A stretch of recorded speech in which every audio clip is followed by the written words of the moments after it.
There's a season where we have to allow the Savior. How do we find him in this? How do I feel him in this so he can heal me, help me to grieve all of this in a way that's not going to make me hate people or want to stay away from them forever, right? That kind of thing. It's more of there is a season.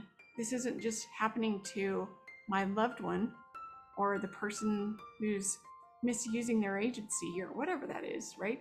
It's not just happening to them and it's affecting me. Because this is your story, it also becomes my story.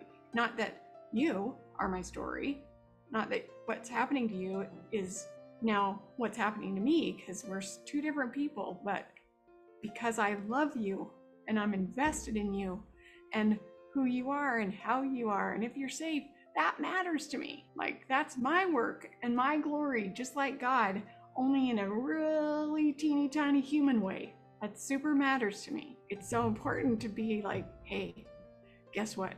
I can feel these strong feelings, but if I don't recognize that the reason I'm becoming so miserable while this is happening to you, there's a place where I'm supposed to be honoring what's happening to me because this is happening to you. It's part of God's work, not just with you, but with me, because this is happening to you and it's affecting me.